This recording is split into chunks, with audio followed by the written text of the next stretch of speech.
guys, it's Aliesha, or you can call me Ali. We are back for another video, and today's video is going to be on how I'm making 2024 my best year yet and how you can make 2024 your best year.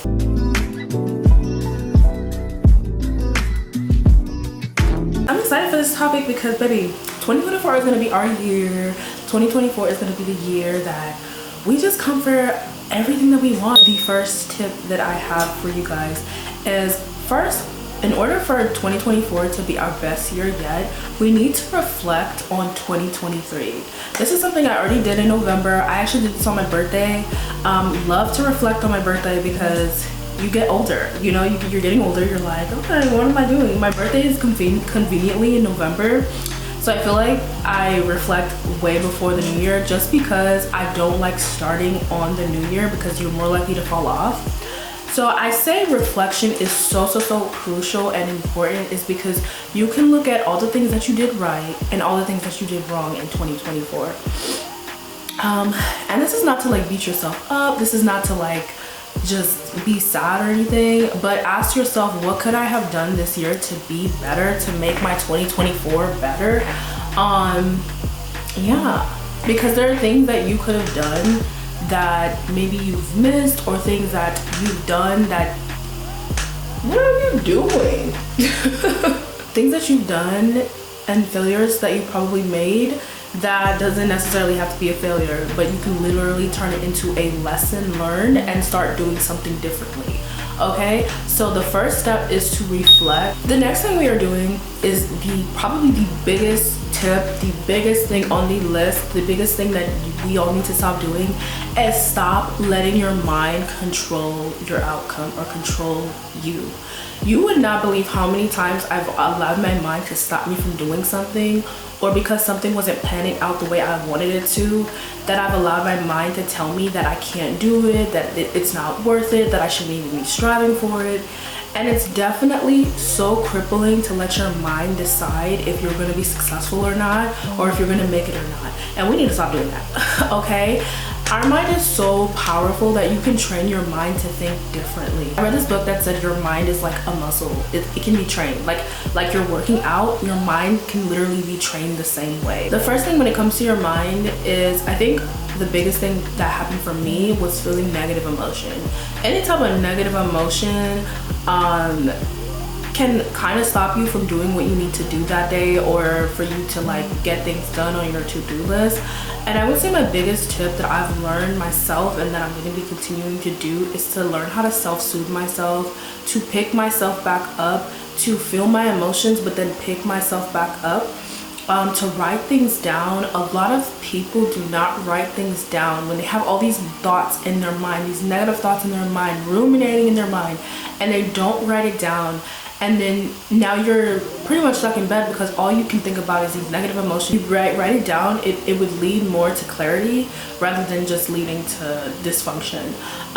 So writing things down, writing down your negative emotions, also like asking yourself if the negative emotions you are feeling is true, because odds are they're probably not, you know, and finding evidence to why it's not true, because it's not true. A lot of the negative emotions you feel in your mind is not true. Another big thing is to just do it. Stop thinking and just get up. And what I mean by this is, a lot of the times we will say, for instance, if you're trying to wake up at 5 in the morning and you're sitting in your bed, you're laying in your bed and you're just thinking of all the reasons why you should not wake up at 5 in the morning, you're more willing to not wake up at 5 in the morning because you're sitting there ruminating on those thoughts and why you shouldn't wake up at 5 in the morning. Instead, make a plan, write it down, wake up at 5 in the morning and get right out of bed. I've had to train myself to do this because I actually get up at 5 in the morning, and it is literally like, it is literally so hard because I've thought of different ways on why I shouldn't do something, or just get up at 5 in the morning, and I'll literally sit there and be like, oh yeah, I can't do this, I don't need to do that, I have no reason to get up at 5 in the morning. And then I'm in the bed and I'm sleeping until like 8, and I'm like, oh no. Do not do that no more. Get up, 1, 2, 3, get up. Just count in your head, 1, 2, 3, and get right up. The thing about letting your mind stop you is fear. This is a huge thing. Honestly, it's a whole category in itself. Fear is like one of the top reasons why people do not get up and do what they want to do not get to their goals, do not achieve anything, because of the fear that's built up inside of you. The fear of success, the fear of failure, the fear of being seen, the fear of looking stupid. Like, we have so many fears that stop us from getting to our goals, and it can be very, very crippling. But one thing I've learned about fear is that you have to literally walk right into the fire. You have to walk right into the fire. The only way that you are going to get past your fear is to do it. And a lot of times we fear failure and success. And I want to touch on these things really quickly too. I flip-flopped and I've been like, okay, I'm scared of failure. Okay, I'm scared of success. The thing about fear of failure is that failure is inevitable. It's going to happen. And failure doesn't mean that you failed to get to your goal. Failure is honestly just a redirection, or failure just shows you the lessons that you need to learn to get to your goal. So you need to fail in order to get to your goal. That's something I've learned about failure. It's going to happen. It's literally going to happen. You can fail in so many small ways. You can fail in big ways. But when you fail, make sure that you learn a lesson on why you failed. And it's the same as success. Oh my God, I have a fear of success because I think most people, like a lot of people, when they fear success, they fear having to keep up with that success, or feeling like they are gonna lose it all, or there's so many reasons why you might fear success. I think the top thing I can say with that is that you are worried about something that hasn't even happened. That's something that you're worried about, that you're ruminating on, hasn't even happened, and you're worrying your pretty little head about the fear of success. The thing is, you can't ask for these goals and then sit up here and then fear the success. You asked for it, so step up to the plate. Keep doing it, keep going into the fire, and whatever happens, happens. But don't worry about something that hasn't happened yet. And I tell myself that all the time, okay? Don't worry about something that hasn't happened. We'll deal with it when we get there. And you have to trust yourself enough to know that you can deal with any situation that comes up, that you can deal with any obstacle that comes up. And I think a lot of us fear the fact that, like, if we're successful and then something comes up, we won't be able to handle it. You will be able to handle it, okay? Look at all the other stuff you've handled in your life. Look at all the other goals that you were able to maintain in your life. You know, you can handle it. You can handle it, period. The next thing we're gonna do for 2024 is become clear of what you want. This is something I am very, very good at and very, very intentional about, and I love that about me, but I wasn't always clear on what I wanted. I wasn't always like this, but the thing that made me so clear on what I wanted was to listen to my intuition, to listen to my feelings, to understand my feelings. And the way that you learn to understand your feelings is you start to sit in your feelings, and you start to journal, and you start to write out, why do I feel this way? What am I feeling right now? You have to become self-aware. And this is where self-awareness is so crucial, because listening to your intuition is going to tell you the things that you want, okay? And because these are things that you want, you need to put it on your vision board, even if it's small, even if it's big. Put it on your vision board. You do not have to know how you're going to get to a goal. That's one thing I've learned when you're trying to achieve your dream life or your goals. You do not need to know how you're going to get there. And it sounds bizarre. I actually did a video on that, but it's true. All you have to do is take one step, and that one step is going to lead you to the next step. It happens every time, but if you don't move, you're going to be stuck in that same spot. You have to make a decision. You have to move. You have to trust yourself. You have to keep going.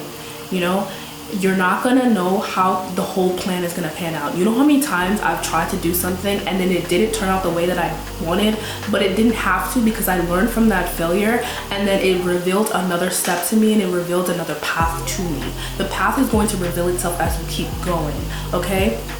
But the first crucial step is to be clear with what you want, and stop being afraid to go after what you want. Stop thinking that, oh my God, this is too big, I can't achieve this. somebody else already did. Somebody else already achieved it, and you're sitting there ruminating on things that you can't achieve. Okay, go find somebody that already made it happen. And it's so easy nowadays because we live in a society where there's stuff on YouTube now, there's stuff on TikTok, there's literally, we can type in anything that we want to learn, any job that we want, anything, look at the day in the lives of somebody and start to implement that, start to become that.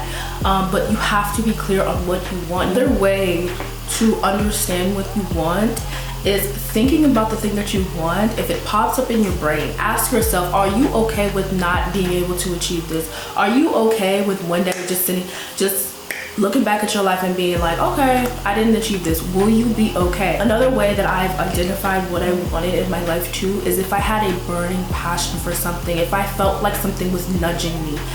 There's so many times where I've woke up and had a nudge to do something, or I felt like this intuition, like it was eating away at me. I had to keep doing it. I had to keep going after it. I just kept falling back into the same into the same thoughts, into the same place. A lot of the times people do not pay attention to their intuition, but a lot of your intuition keeps popping back up. It keeps revealing itself. It's giving you a nudge. You have a burning desire for it. Your thoughts become like that desire.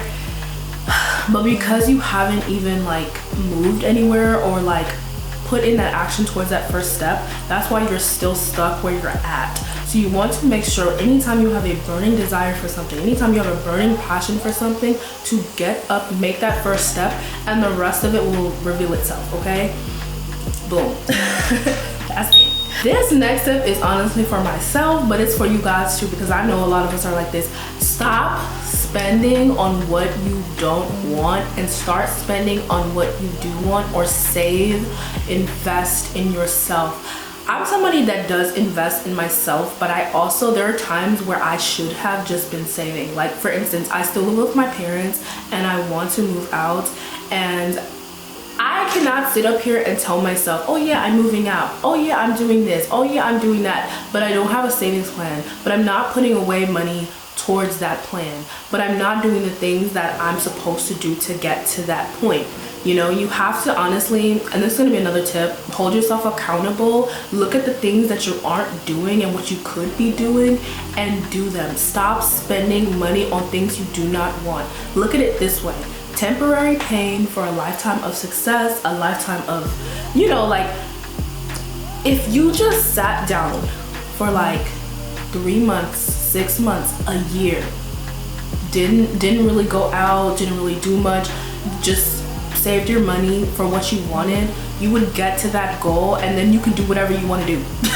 Like, come on now, why do we do this? Why do we do this? Why do we know that we have a goal or something that we need to achieve, and then we either spend too much money or we don't spend time on it, but we spend time on other things? It doesn't necessarily have to be money, but the time that you spend on something. Time is money. If you're spending time on something that's not going to gain you your goal, why are you spending time on it? You know, unless it's giving you some kind of satisfaction or happiness, that's cool too. But like, why are we not spending more time on the things that we want, but we're spending more time on the things that we don't want?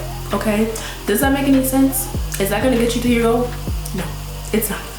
Okay, the next tip we're gonna talk about are distractions. This is something that I actually learned this year, and I have, girl, I feel like I finally got I know my triggers, okay? Let's talk about distractions. This is a self-love channel, okay? You know I gotta talk about putting yourself first. Not putting yourself first can be a distraction. When you put everybody else before your needs and the things that you want out of life, everybody else gets ahead and you are left behind. And this is not to say to step on anybody's toes, to try to get ahead of everybody, to try to be this malicious person. That's not what I'm saying. But sometimes you have to be selfish. Ask yourself this: if I do not do this thing right now, is it going to hurt me? And if it is going to hurt you, then you need to do what you have to do. Let that person know, hey, I can't go out right now. I have to do this paper that I had to go do. Let that person know, hey, I can't answer this phone call right now. I will call you back. It's not about being this malicious, evil person, but it's also, it's just about putting yourself first when you need to. Now, there are times where you do have to put others before yourself, and you should know the times that you have to do that, the times that warrant that, you know. But at the same time, if it is going to hurt you and you cannot do it, don't do it. Stop putting everybody before yourself. I can't stand this. I'm so passionate about this topic because I used to be that person like years ago where I was putting everybody else before myself, and then I realized I had nothing left to give to myself. You know, pour into yourself first, then pour into other people. Think about yourself when it comes to things. Stop disregarding your feelings and how you feel about something, and put yourself first, okay? That's the first step to limiting the distractions, because people can distract you, okay? And you can distract yourself. It's not even just the people, it's yourself. You have to look within yourself and ask yourself, am I putting everybody else before myself? Am I putting everybody else's needs before my own? Do I matter? Do you matter? Do you feel like you matter? If you feel like you matter, then you need to put yourself first, because you do matter, okay? Period. And another big one for distractions is to know your triggers. Okay, this is a big one. This is what I was talking about. This is a big one that I learned this year, was to know my triggers. I live with my parents, and I realized that I'm somebody who gets distracted very easily when my parents are home and I just want to hang out, or my siblings are home and I just want to hang out when they're not in school. Like, I just be over here like wanting to just not do my work. And I realized this year that that was one of my triggers, and I was the one that was holding myself back from getting to my goals. So you know what I did? I started I set a goal to start waking up at 5 in the morning this year, because I knew that if I woke up at 5 in the morning, nobody will be awake. I'd be able to get up, I'd be able to go to the gym, I'd be able to look put together, and I'd be able to film the content that I had to film, and I'd be able to work on my grad school homework that I had to work on. And odds are, when I was already I already started the thing, I would still continue to do that task if I already started it, you know? So figure out what your triggers are and find ways to eliminate those triggers, or to make it better for you and easier for you. Now I wake up at 5 in the morning, nobody's up, I get my stuff done, and then I go talk to my siblings, talk to my parents, enjoy that side. But make sure this is the same thing with putting yourself first. Figure out, what is that noise? Another big one that I just touched on is to establish a morning routine. Have a morning routine where you're getting up, you're putting yourself together, you are thinking, that'll have you thinking positively. I've talked about it on my channel before, and it works, okay? There's something about having a morning routine that makes you productive. I wake up at 5 in the morning, I go to the gym, I meditate, I journal, I practice gratitude, and then I get to my work. I want to do a morning routine video. I definitely will. But the reason I say having a positive morning routine, because we've all heard it before, okay? When you start your morning off negative, it literally is a domino effect. It ripples off into other negative things, and then you are more willing to not do the tasks that you need to do because you just feel negativity. But if you start off like with meditation or journaling or gratitude or going to the gym, that feeds your mind and makes you more positive, and you're more willing to go do the other tasks that you have for that day.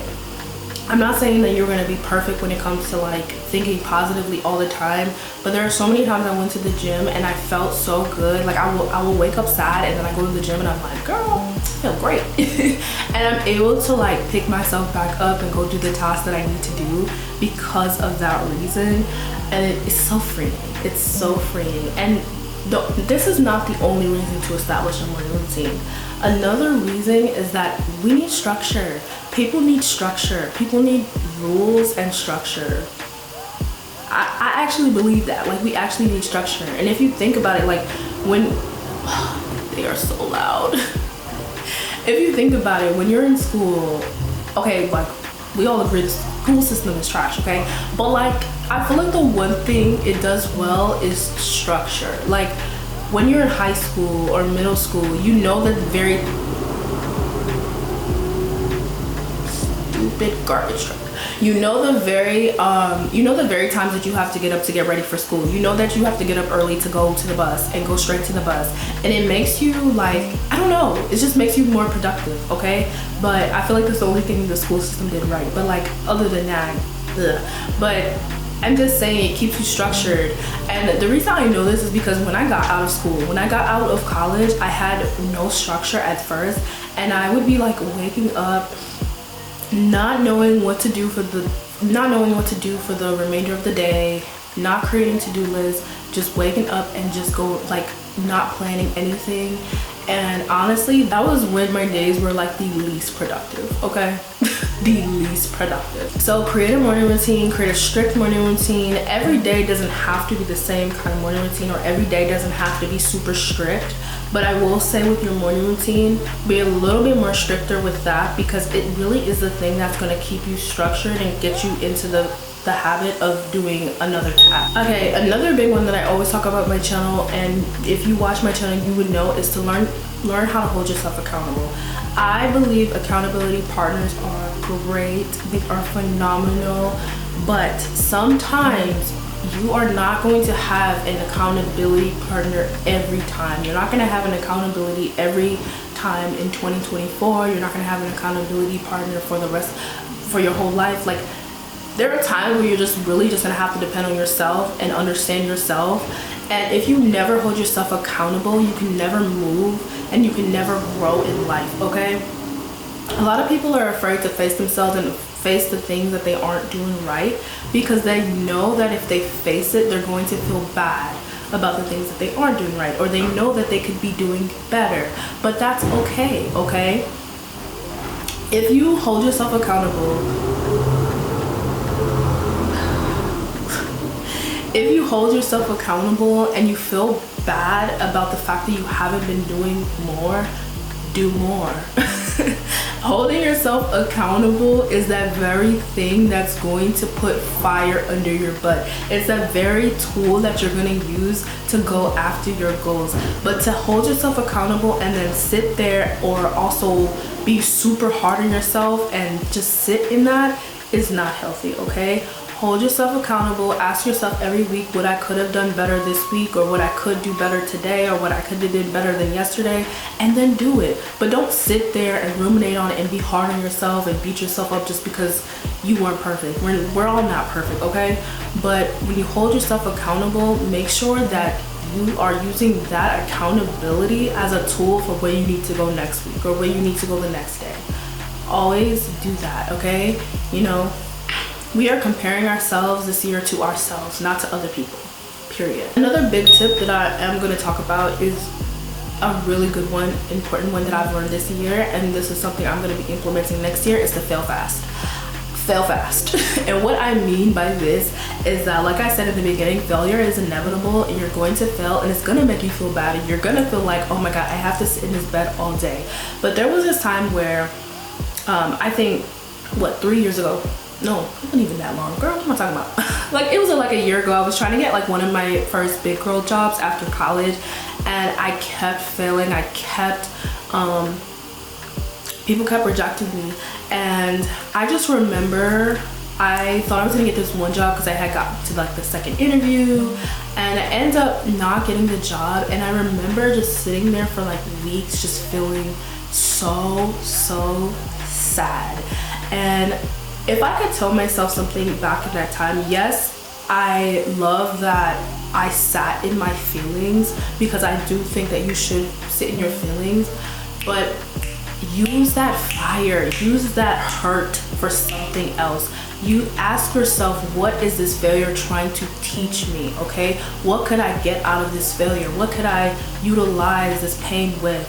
I think it's okay to sit in your feelings, to feel the pain, to understand your feelings. Always do that. However, use that pain for something. I don't know, the best times that I've accomplished something is when I hit rock bottom, period. I don't know what it is, but it's something about hitting rock bottom that makes me like, it puts a fire under my butt. It really does. And sometimes people don't utilize their failure as like a lesson, or the thing that's going to bring them out of that failure, you know, use it to your advantage. Okay, look at all the things that went wrong, look at the things that you could be better at. Of course, uplift yourself, give yourself kind words, but use it. Learn what you did wrong, fail fast, and get back up and try again. Because that's the thing, you can try again. You can keep trying until you get to that point. But fail. Be okay with failing, okay? Be okay with failing. You're gonna fail. We all fail. But you're gonna succeed at the end, period. The next one is to know that obstacles are gonna come up this year, okay? A lot of times people do not account, they wanna achieve all of these goals and they put it on their list, and then when obstacles come up, they fall off of their goals because of the fact that obstacles came up. All I can say for this tip is to know that there are obstacles that are going to come up. That doesn't mean that you throw away your goals. That just means that you have to either pivot, put it on pause, figure out how to get past this obstacle that you're in, and then get back on track to that goal, okay? Sometimes we have to pivot, sometimes we have to leave something alone for a minute and then get back to it. It's okay. That doesn't mean you failed. You only failed when you gave up completely, okay? Know that there are going to be obstacles this year. There will always be obstacles, and understand too that you will get through it. You have the capacity to get through it. A lot of us think that we don't have the strength and the capacity to get through something, but we can get through it, okay? Think about all the times that you've gotten through something and you're still here. You're still here, girl. So like, what you doing? Another big one I have is to stop doing everything all at once, okay? When we set these goals, we have 1,000,003 goals that we want to complete for the year, and I'm not saying that it's not possible to achieve all of those goals. It is, but sometimes you have to step back and start with 1 or 2 goals, and when you do those 1 or 2 goals, you're gonna be able to either stack those habits, or to be able to, once you complete that one goal, to be able to go to the next goal. The next tip I have is to do the hard thing, okay? It's only hard because you have it stuck in your mind that it's hard, okay? Do the hard thing. And what I mean by this too is, if you feel like a task is hard, break it up into smaller tasks, and then start small. Do the first step. Once you do the first step, you're going to be like, oh wait, this isn't that hard. And then you do the second step, and then you do the third step, and then you're like, oh, okay, this wasn't that hard. If you feel like something is hard to do, most likely it's only hard because it's in your brain and you haven't broken it down into smaller steps. Like when I'm trying to write a paper for school, I'm like, oh my god, this is gonna be so hard. So I'll break it down in different days and steps, and then I'll do 1 paragraph this day, and then I'll do 1 paragraph the next day, and then odds are I'm doing like 3 paragraphs in 1 day, or a whole paper in 1 day, because it becomes less hard, you know. But it's only hard because it's stuck in your mind. Another big thing that I want to talk about is believing in yourself, okay? Believe in yourself. Stop listening to everybody else and what they want for your life, or stop listening to everybody else and their opinions. If you have an instinct, if you have a intuition, if you have something that's telling you that you can do something, go after it and do it. Stop being wishy-washy on how you feel about it, okay? Stop being like, oh, I think I can, or I might be able to. No, you can, okay? We need to start saying we can. Because the thing is, when you're like wishy-washy like that, you start to do wishy-washy steps, or you start to do like mediocre steps. But if you believe that you can do something, you're more willing to do more with that task. But you have to put that fire near your belt. You have to believe that you are worth it, that you can do it. If somebody already done it, then it can be done, okay? And a lot of things that we're trying to do, somebody already did it. So if they can do it, why can't you? Period. Another big thing that I learned this year, oh my god, is the importance of community, okay? People are so important, and don't throw away good people. And what I mean by this is that, or I wouldn't say don't throw away good people, because I didn't throw away no good people, but what I would say is it's okay to be vulnerable with certain people, okay? The people that make you feel like it's okay to be vulnerable. If you fail at something, lean on to people also. Of course, lean onto yourself, understand your feelings, journal it out. I always encourage that, but also lean onto the very people that love you, because there are people out there that love you, and odds are they're probably more willing to give you better advice than when you are in a state of like an emotional state. Not even just advice, but comfort and love, okay? People are important and people are there to pick you back up as they should, okay? Yes, you should be picking yourself back up too, but remember that people are there to pick you back up too. So, yeah. The last tip I have for you is to make a plan for everything. This is true. We've all heard it before, but if you fail to plan, you plan to fail. It is true.